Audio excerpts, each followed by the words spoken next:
Dnes pôjdeme do Brna a pozrieme sa na ulicu Cejho, menej obľúbené časti v Brne. A to z etnických dôvodov. Pravda, že keď už rád ľúbim objavovať, tak sa na to pozrime.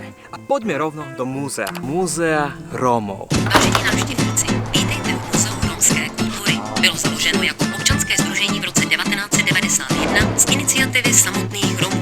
Hneď prvá zaujímavosť. Koleso na rómskej vlajke je shodné s indickou vlajkou.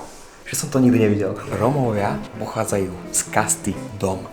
Lenže keď prišli do Európy, tak to D sa zmenilo na R. Zaujímavý je presne tento rok, 1054, čiže 11. storočie.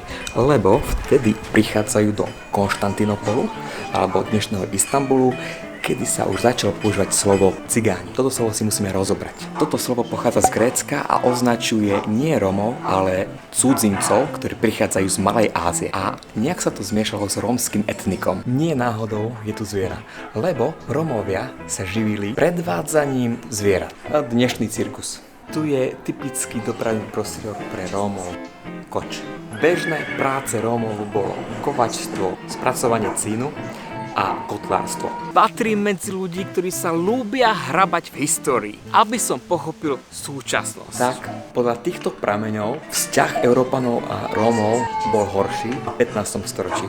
Pravda, že tento proces nebol taký rýchly, svižný alebo postupný. Ale takým obrovským zlomom, kedy naozaj brali Rómov ako hrozbu, bolo ani nie kvôli Rómom, ale kvôli Turkom. A potom vznikla hystéria, že vraj Rómovia sú tureckí špehovia. Medzi bežné výrobky, ktoré vyrábali Rómovia, boli aj tieto zvončeky.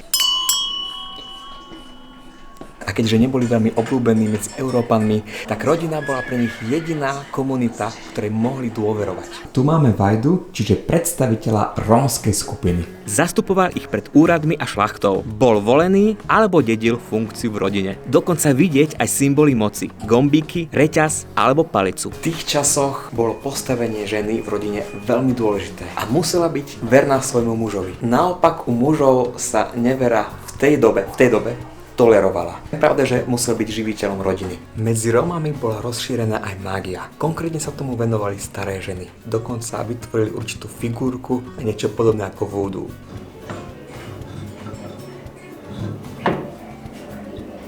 A tu vidno dom za cenu bytu v Bratislave. Poďte, ukážem vám. Vítajte u mňa doma. Tu je obývačka, tu je kultúrna miestnosť, tu je kuchyňa a tu je jedaľeň. A spí sa tu. Konečne tu máme časť, kde sa venujú rómskej hudbe. Hudbu európskych Rómov môžeme rozdeliť na ruskú, maďarskú, španielsku a balkánsku. A rómski muzikanti boli ovplyvnení oblastiami, kde sa práve nachádzali. Tu už bude expozícia ohľadom holokaustu. To sa nemôže točiť ani fotiť, takže na teraz končím.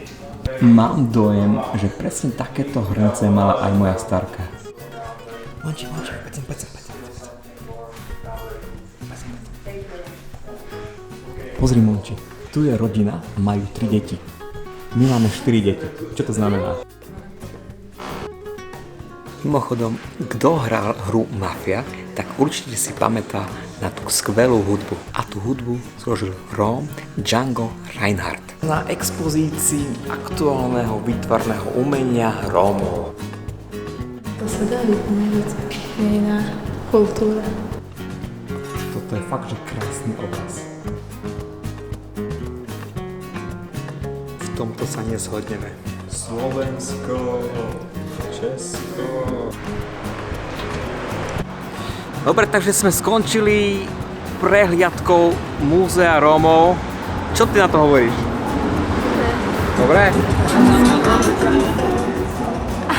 Ľúbilo sa mi, že pekne ukázali históriu Rómov, odkiaľ pochádzajú a prečo vlastne vznikla taká nevraživosť. A ak sa pýtate, ako to vyzerá teraz, vidíme sa v ďalšej epizóde.